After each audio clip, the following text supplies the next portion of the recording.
오늘 말씀은 포도원 주인, 집주인의 뜻대로, 집주인 마음대로라는 제목으로 말씀을 나누려고 합니다.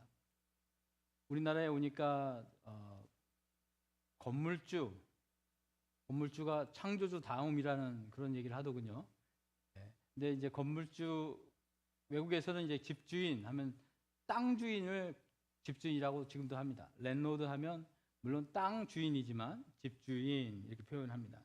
예수님께서는 지금 제자들에게 이 집주인, 오늘 이야기로 볼 때는 이제 포도원 주인이 되겠죠. 집주인 얘기를 하시는데 마지막 절에 보니까 이 말씀을 하십니다. 나중된 자로서 먼저 되고 먼저 된 자로서 나중되리라. 이 말씀이 무슨 뜻인가? 그런데 우리가 읽은 20장 말씀 그 앞에도 보면 19장 30절입니다. 성경 있으신 분들은 같이 한번 볼까요? 30절에도 보니까 그러나 먼저 된 자로서 나중되고 나중된 자로서 먼저 될 자가 많으리라. 이 말씀을 하십니다.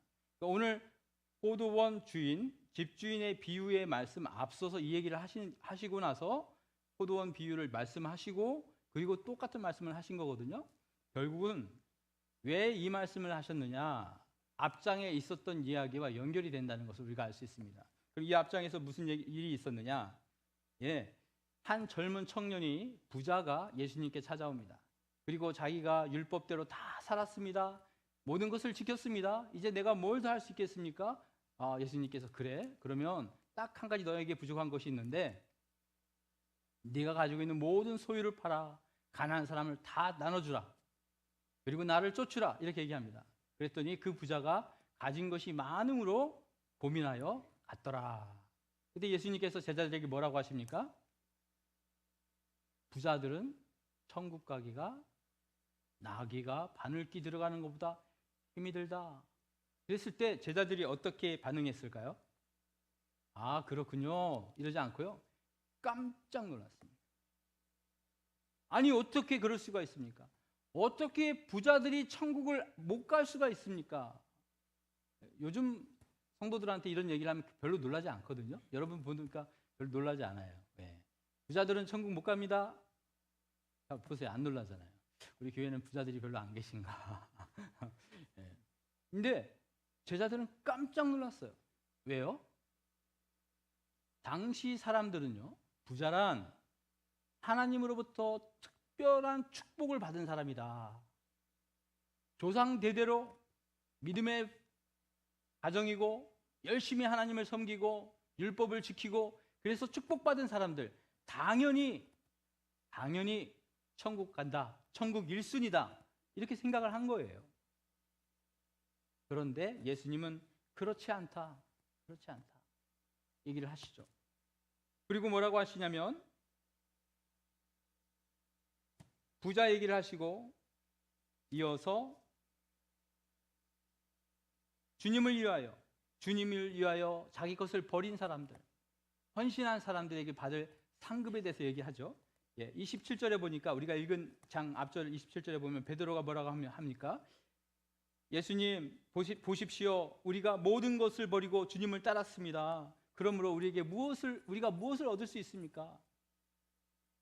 비록 부자들은 그렇게 안 됐다 하더라도 우린 이렇게 헌신하고 가정을 버리고, 특별히 베드로는 결혼을 했죠. 장모님도 계시고 부인도 있고 그 가정을 다 버리고 주님을 따랐으니 우리가 얼마나 많은 희생을 했습니까? 얼마나 큰 상급을 우리가 받을 수 있습니까? 되게 궁금했던 것 같아요. 그럴 때 예수님께서 하신 말씀이, 그래, 너희들처럼 나를 위하여 모든 것을 버린 사람들, 특별히 12 사도를 얘기합니다. 너희들은 마지막 심판 때에 나와 함께 12 보좌에 앉아 이스라엘 12지파를 심판하리라. 영광의 자리에 앉게 되는 상급을 너희들이 갖게 될 것이다. 또 내 이름을 위하여 집이나 형제나 자매나 부모나 자식이나 전토를 벌인 자는 여러 배를 받고 또 영생을 받을 것이다. 이런 상급을 받을 것이다 하시고, 그러나가 중요하죠. 그러나 먼저 된 자로서 나중되고 나중된 자로서 먼저 될 자가 많다. 이 얘기를 해주십니다. 그리고 나서 이게 무슨 뜻인가 설명하기 위하여 오늘 우리가 읽은 이 포도원 주인의 비유를 말씀하시는 것이죠. 결국 누가 하늘나라에 가며 하늘나라에 속한 사람들은 어떤 성품, 어떤 자격, 어떤 사람들이 해당되는가 하는 말씀을 하고 계시다는 것입니다. 한번 다시 20장 1절부터 한번 볼까요? 이야기는 이제 예수님이 말씀하시는 비유의 말씀이죠. 그래서 천국은 마치 품꾼을 얻어 포도원에 들여보내려고 이른 아침에 나간 집주인과 같다.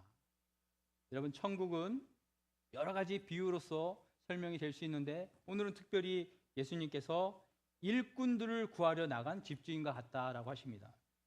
그가 2절 보세요. 그가 하루에 한 데나리온씩 품꾼과 약속하여 포도원에 들여보냈다. 여기 데나리온이라는 것은 은화입니다. 은화인데 보통 일꾼들이 하루 종일 일했을 때 아침 새벽부터 해 떨어질 때까지 일하면 한 12시간씩 일을 하면 한 데나리온이라는 돈을 받는다고 합니다. 그래서 이것은 적정 임금을 주기로 약속한 거예요. 이 주인이 아침 일찍, 여긴 정확하게 시간이 나오지 않지만 우리가 짐작컨대 새벽 한 6시쯤 동틀 무렵 장터에 나가서 일을 기다리는 사람들을 찾아서 일을 맡긴 것을 볼 수 있습니다. 3절에 보니까 제3시에 또 나갔어요. 3시에 나가서 보니 장터에 놀고 서 있는 사람들이 있는지라 그들에게 이르되 뭐라고요? 너희도 포도원에 가서 일하자. 그리고 뭘 약속합니까? 그들에게는 상당하게 주리라. 얼마란 얘기를 하지 않아요. 아주 그냥 풍부하게 충분히 줄 테니 일하러 가자. 여기 보니까 3시라고 나오죠. 이때 당시 시간은 지금 우리가 가지고 있는 시간과 다릅니다. 우리가 지금 사용하는 시간은 로마 시대 시간을 계속해서 쓰고 있는데 약 6시간 차이가 납니다. 6시. 그러니까 여기는 3시니까 6시간을 더하면 9시가 되겠죠. 이제 9시쯤 됐어요. 해가 이제 떴고 이제 아침 먹을 시간 정도 된 거죠. 아까 먼저 일하러 간 사람과 약 3시간 정도 차이가 나는 것을 알 수 있습니다. 그리고 5절, 6절을 보시면 계속해서 제6시와 제9시 그리고 제11시에 3번에 더 걸쳐서 집주인이 장터에 나가서 사람들을 또 고용합니다. 데려다가 일을 시키죠. 아마도 이렇게 일꾼들을 많이 필요로 하는 거 보니까 추수기, 수확기가 아니었나 할 수 있는 것이죠. 그렇게 해서 일꾼들을 다 일을 시키고 마지막에 8절에 보겠습니다. 8절에 보니까 드디어 이제 저녁 시간이 되었어요. 한 저녁 6시쯤 일이 다 끝났죠. 일꾼들이 다 일을 끝나고 이제 일금을 치르려고 하는 모습을 볼 수 있습니다. 8절은 좀 이상한 내용이 나와요. 한번 같이 한번 읽어볼까요? 8절 시작. 저물매 포도원 주인이 청지기에게 이르되 품꾼들을 불러 나중 온 자로부터 시작하여 먼저 온 자들에게까지 삭을 주라 하니. 주인이 임금을 주는데 나중에 온 사람부터 임금을 줘라. 왜 그랬을까? 마지막에 온 사람은 제11시에 왔습니다. 제11시에 6시간을 더하면 17시. 그러죠? 저녁 5시에 온 거예요. 저녁 5시에 마지막 온 사람은 얼마나 일했습니까? 딱 1시간 일한 거죠. 1시간 일한 마지막에 온 사람부터 임금을 받게 됩니다. 그런데 얼마를 주느냐? 9절 보니까 제11시에 온 자들에게 한 데나리온을 줍니다. 하루 일한 사람의 일금을 다 준 거예요. 많이 준 거죠? 어떻게 보면 어쨌든 줬어요. 그러자 그걸 본 아침 일찍 온 새벽 6시부터 저녁 6시까지 12시간 동안 아침, 점심, 저녁, 낮에는 그 뜨거운 태양빛에서 포도밭에서 일했던 그 사람들은 무슨 생각을 했을까요? 와, 우리 주인 진짜 1시간 일했는데 한 데나리온을 주시네. 야, 그럼 나는 뭐야? 곱하기 12이니까 12데나리온을 받는 건가? 하고 기대한 것 같아요. 뭐 당연하지 않겠습니까? 저도 그렇게 생각했을 거고 여러분도 그렇게 생각했을 것 같아요. 그런데 그렇지 않습니다. 그런 줄 알았는데 그들도 10절에 보니까 그들도 얼마를? 한 데나리온씩을 받습니다. 11절에 그러자 그들이 누구를? 집주인을 원망합니다. 불평합니다. 뭐라고요? 12절에 보니까 12절 한번 같이 읽을까요? 시작. 나중은 이 사람들은 1시간밖에 일하지 아니하였거늘 그들을 종일 수고하고 더위를 견딘 우리와 같게 하였나이다. 뭐 불평할 만한 이유가 아닐까 싶습니다. 요즘 같으면 노동부에 신고했을까요? 네. 우리 진짜 일하고 이거밖에 못 받았는데 따질 수 있겠죠. 그런데 집주인은 뭐라고 하냐면 그 중에 한 사람에게, 아마도 그들 중에 제일 목소리 크게 내고 있는 사람에게 얘기하신 것 같아요. 뭐라고 합니까? 대답하여 이르되 친구여. 왜 친구라고 했을까? 이놈아 이놈아 이렇게 얘기했을 수도 있었을 텐데 친구여. 아주 친근하게 인격적으로 얘기를 합니다. 뭐라고 하냐면 내가 내게 잘못한 것이 없노라. 원래 너를 내가 부를 때 한 데나리온 주기로 약속하지 않았느냐. 그 약속을 난 지켰기 때문에 내가 너에게 잘못한 것은 없다. 다만 내가 다른 사람들에게 더 주는 것, 이것은 내 마음이다. 내가 가진 것을 가지고 내가 내 마음대로 하는데 네가 이렇다 저렇다 할 수 없다. 네가 나를 악하다고 볼 수 없다 하시면서 예수님께서 이 비유의 말씀을 하시고 결론적으로 16절 같이 읽습니다. 16절 시작. 이와 같이 나중에 된 자로서 먼저 되고 먼저 된 자로서 나중 되리라. 여기서 우리가 한번 생각해 보겠습니다. 여러분이 먼저 온 사람이라고 한번 생각해 보세요. 혹시 여러분 가운데 집주인이 하루 종일 내가 땀을 뻘뻘 흘리면서 일을 했는데 나중에 문 닫을 때 우리가 다 해놓은 거 그냥 정리하기만 하면 되는데 그 시간에 와가지고 1시간 일하는 둥 마는 둥 나와 똑같은 임금을 받아간다? 여러분 어떤 마음이 듭니까? 이해 못하죠. 이해 못하죠. 좀 성격 있는 분, 성깔 있는 분들은 나가 따질만 하죠. 충분하죠. 그런데 예수님께서는 이것이 바로 천국이라는 거예요. 천국이라는 것은요, 결국은요, 오늘 교회가 천국의 모델입니다. 여러분 믿으십니까? 이것이 교회라는 거예요. 그러므로 세상적인 원리, 세상적인 가치관, 세상적인 이론을 가지고 천국을 자꾸 생각하면 안 된다. 그렇죠? 세상에서는 돈 많은 사람이 당연히 앞서가는 것이고 그들이 잘난 것이고 그들이 우선이죠. 그러나 천국에서는 그렇지 않다는 거예요. 세상에서는 먼저 일을 시작한 사람이 그만한 대우를 받는 거죠. 먼저 진급하고 승급하고 호봉수 올라가고 당연한 거 아닙니까? 그러나 천국은 그렇지 않다. 왜 그런가? 그러면 하나님이 너무 불공평하신 거 아닙니까? 하나님은 의로우신 분인데 그러면 안 되죠. 그렇지 않다는 거예요. 하나님은 그렇지 않다. 그러므로 우리가 내가 앞선 자로 있다고 생각하면 하나님의 이런 조치, 이런 집주인의 조치가 부당하다 생각될 수 있습니다. 일부 성경 해석자 중에서 유대식으로 해석하시는 분들이 계세요. 유대식으로 해석하시는 분들은 굳이 이 말씀을 어떻게 설명하냐면 아마도 나중에 온 사람들이 더 열심히 일하지 않았을까? 1시간 동안 미안해서 더 열심히 일하고 아니면 더 중요한 일을 하지 않았을까? 하루 종일 일꾼들이 수확해놓은 그 포도를 한 곳에 잘 모아놓는다든지 포장을 한다든지 그래서 임금을 똑같이 받은 게 아닌가? 이렇게 설명하는 분이 있습니다. 근데 저는 그렇지 않을 것 같아요. 왜냐하면 만약에 그렇다면 이 불평하는 일꾼의 말이 맞지 않는 거죠.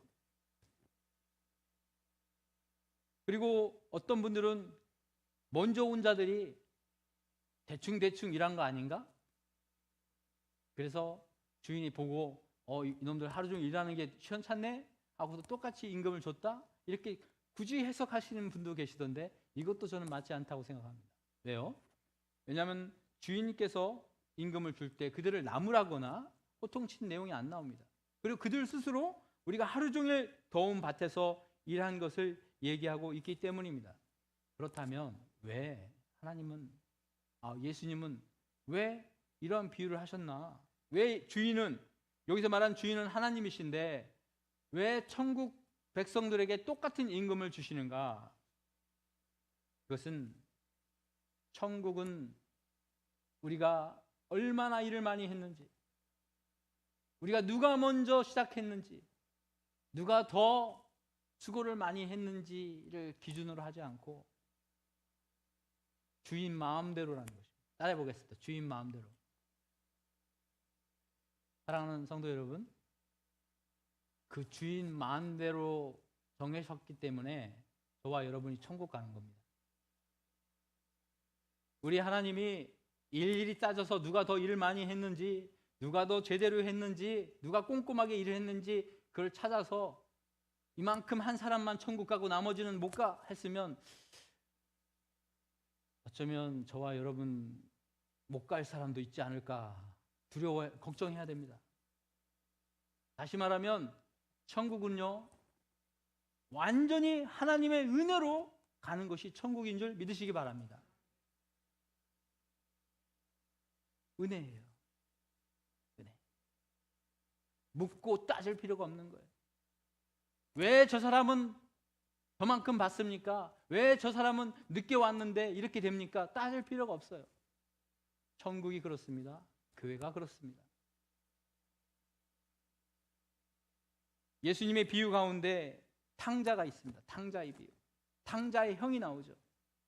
탕자의 형은 아버지 집에서 매일 일합니다. 수고합니다. 근데 동생은 자기가 받은 재산을 가지고 와서 이웃나라에 다 탕진하고 돌아오죠. 그러니 형이 볼 때 그 동생은 아들로서 자격이 없는 거예요. 그런데 아버지는 그 아들을 끌어안고 아들로서 대우를 해주잖아요. 불평불만을 할 수 있는 거죠. 예수님께서 왜 그 얘기를 하시느냐?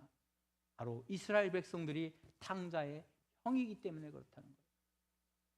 이스라엘 백성은 스스로 우리는 의롭고 하나님의 말씀을 잘 지키는 사람들이었다. 우리는 선민이다. 우리는 천국 간다. 우리는 태어날 때부터 당연히 천국 간다. 왜? 모태 신자기 때문에. 믿는 집에서 태어나서, 믿는 가정에서 태어나서 나는 당연히 천국 간다. 이렇게 생각을 한 거예요. 이스라엘 백성은 다 모태 신자였어요. 그리고는 이방인들, 특별히 당시에 죄인들이라 불렸던 세리나 창녀나 가난한 사람들, 저주받을 사람들, 문둥병자들, 불치병 환자들을 업신여겼어요. 너희들은 다 죄를 졌기 때문에, 너희들 죄 때문에, 아니면 너희들 부모 죄 때문에 그렇게 된 것이야 하고 그들을 함부로 하고 무시하고 했던 것이죠. 그러나 주님께서는 그렇지 않다는 것입니다. 오히려 복음을 받아들인 세리가, 창녀가 나중에 믿었지만 먼저 너희들보다 먼저 천국 간다. 부자가 아니라 가난한 사람들이, 남들이 볼 때는 소외된 사람들이고 힘이 없는 사람들이지만 먼저 천국 간다. 바리새인들은 도저히 이걸 받아들일 수 없는 거예요. 서기관들은 있을 수 없는 일이야 생각하는 거예요. 그런데 예수님은 말씀하십니다. 이것이 천국이다. 왜요? 천국은 세상 방식대로 순서를 매기는 것이 아니라 하나님의 주권으로, 하나님 주권으로 결정하시는 것이기 때문이라는 것입니다. 우리가 이해할 수 없는 것은 우리가 나도 먼저 된 사람이라고 생각할 때는 잘 와닿지 않은데, 여러분 나중에 온 사람들이 여러분과 관련 있는 사람들, 예를 들어서 여러분의 형제, 자매, 아니면 여러분의 자녀라고 한번 생각해 보세요. 그러면 집주인의 마음이 조금 이해가 될 줄 믿습니다. 무슨 얘기냐? 오늘 내가 아침 일찍 나가서 새벽부터 밤까지, 저녁까지, 해질 때까지 하루 종일 일했어요. 땀 뻘뻘 흘며 일했어요. 피곤해 죽겠습니다. 그런데 내 아들도 일을 해야 되는데 아무도 불러주는 데가 없어요. 그래서 그냥 시장통에서 계속 기다리다가 저녁쯤에 야, 오늘은 글렀나 보다. 오늘 공치는 날인가 보다. 아무도 나를 써주지 않는데, 그랬더니 어떤 사람이 와서 저녁 다 돼서 자기를 불러다가 일을 시키는 거예요. 그렇게 보니까 내 아들이 마감 시간 다 돼서 와서 일을 하네. 1시간 정도 일을 하네. 나중에 보니까 임금을 똑같이 받네. 자, 이럴 때 여러분 마음이 어떨까요? 따지겠습니까? 주인님, 이럴 수 있습니까? 왜 이놈은 아니죠. 감사합니다. 감사합니다. 그러므로 우리가 하나님 앞에요, 따지고 묻고 할 필요가 없습니다. 그냥 다 감사하시면 되는 줄 믿습니다. 다 감사하면 되는 줄 믿어요. 대신방 이제 이틀째 특별히 우리 교회 오랫동안 섬기셨던 장로님들, 또 집사님들, 연배 많으신 분들 가정을 이렇게 방문하면서 함께 얘기를 나누고 기도하고 하면서 참 마음 가운데 이 마음이 뭉클했던 것은 이분들이 우리 교회를 참 오랫동안 이렇게 사랑하고 섬기고 특별히 기도하고 애쓰셨구나 하는 걸 느꼈어요. 큰 상급이 그분들에게 있을 줄 믿습니다. 예, 당연하죠. 더 놀라운 것은 무엇인 줄 아십니까? 이제 막 교회를 다니기 시작하신 분들, 새신자분들, 우리 어린 자녀들, 우리 청소년들, 아무것도 모르는 것 같지만 하나님께서는 그들에게도 똑같은 상급을 주시는 분이라는 사실입니다. 이건 내가 다 받아야 할 건데 남에게 뺏기는 거라 생각하면 억울할 수 있어요. 그런데 그렇지 않다는 것입니다. 하나님은 그렇게 주는 분이 아니라는 것입니다.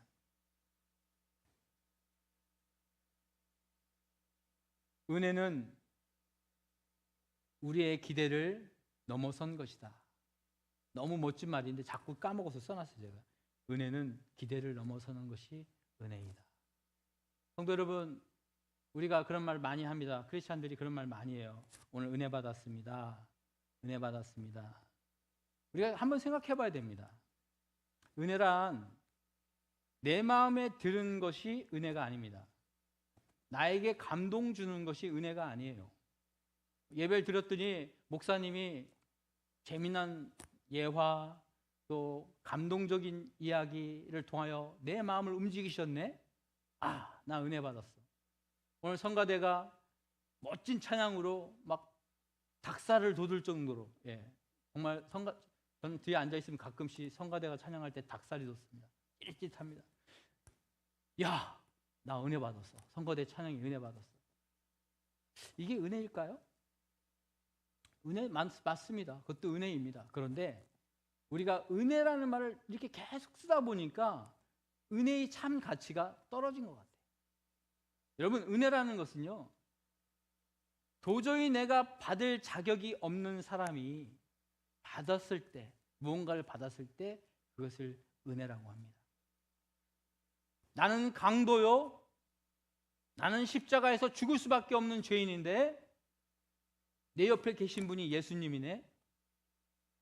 주여, 왜 여기 계십니까? 나 같은 놈은 죽어 마땅한데 주님이 왜 여기 계십니까? 고백할 때 예수님께서 네가 오늘 나와 함께 천국에 있을 것이다. 그 마지막 순간에 구원받은 강도 이야기, 여러분 아시지 않습니까? 그런 은혜인 것입니다. 오늘날 교회에서 세상적인 원리로 우리가 볼 때 내가 그래도 저 사람들보다 먼저 이 교회를 나왔는데, 내가 이 교회 한참 힘들 때 그래도 많은 일들을 했는데, 내가 벽돌 한 장 한 장 내 손으로 쌓았는데, 그런 생각이 들 수 있습니다. 그런 생각이 들 수 있어요.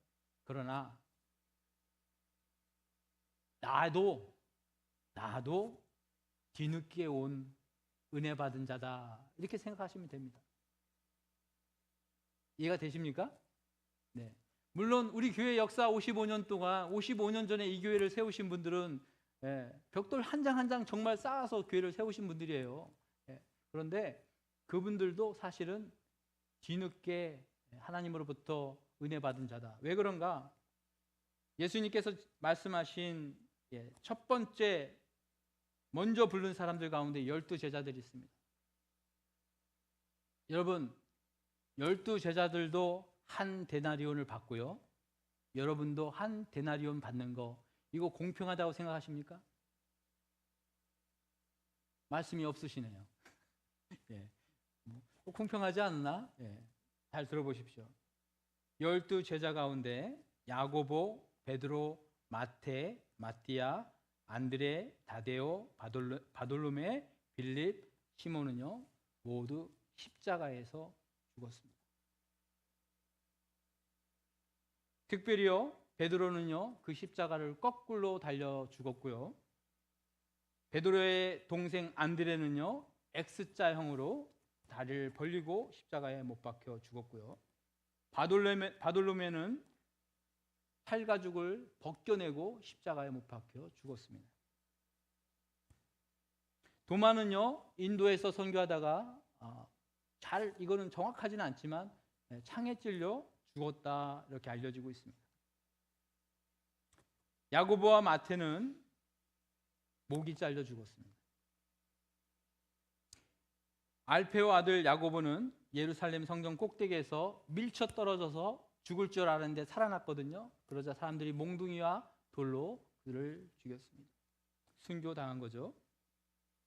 요한은 끓는 기름에 던져졌으나 살아났습니다. 다행히 죽지 않았어요. 그러나 그가 반모섬에 끌려가서 그곳에서 죽을 때까지 유배된 채로 있다가 그곳에서 요한서신과 요한계시록을 쓰고 죽었습니다.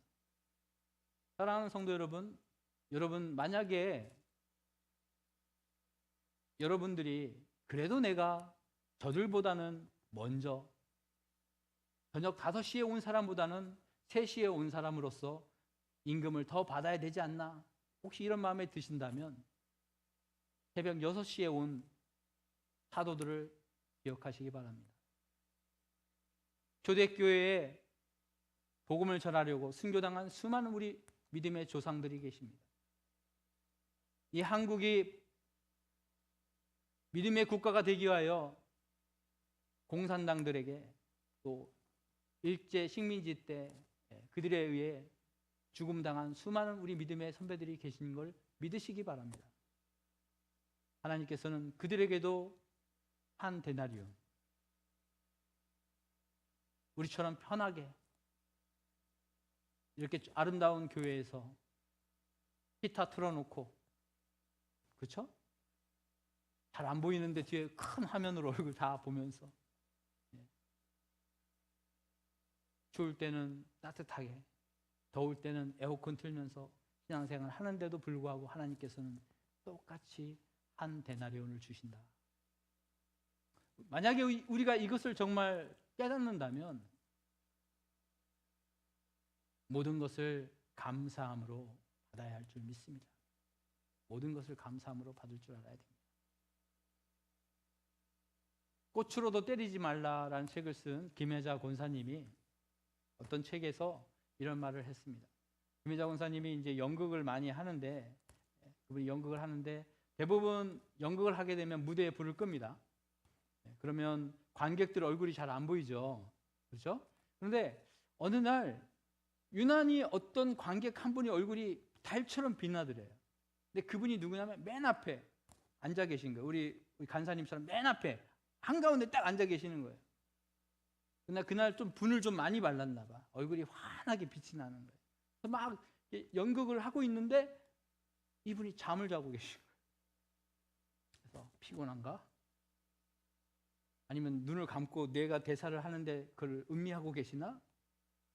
근데 그러기에는 너무나도 분명하게 자는 게 그 얼굴을 뒤로 적히고 숙면을 취하고 계시는 거예요. 계속 연기를 하는데 거슬리죠. 그렇지 않겠습니까? 그 연기의 베테랑이라고 할 수 있는 전문가인 김혜자 군사님도 그날은 아마 힘드셨나 봐요. 그날 끝나고 나서, 공연이 끝나고 나서 스태프들하고 함께 있으면서 나 오늘 정말 힘들었다. 나 오늘 연기가 엉망이었다. 왜 그럽니까? 그 무대 맨 앞에 앉아가지고 고개를 뒤로 적기고 숙면을 취하시는 그 관객 때문에 나 너무 힘들었다. 그랬더니 그 스텝이 얘기하더랍니다. 그분은 그래도 여사님의 연기를 보고 싶어서 제일 비싼 돈 주고 제일 앞 티켓을 사신 건데 얼마나 피곤하셨으면 그랬을까요? 한 스텝이 그렇게 얘기를 했답니다. 그 얘기를 듣고 나니까 아 그렇구나. 나는 불평하고 나는 불만으로 여기고 나는 못마땅하게 여겼지만 그분은 또 얼마나 그런 입장에서 나를 사랑하시고 내 연기를 보고 싶어서 일부러 그 자리를 택하셨는가 이런 생각이 들더랍니다. 혹시 제가 설교할 때 졸리시는 분들은 맨 앞자리로 나오셔도 됩니다. 목비계를 하고 오셔서 뒤로 이렇게 적기셔도 괜찮아요.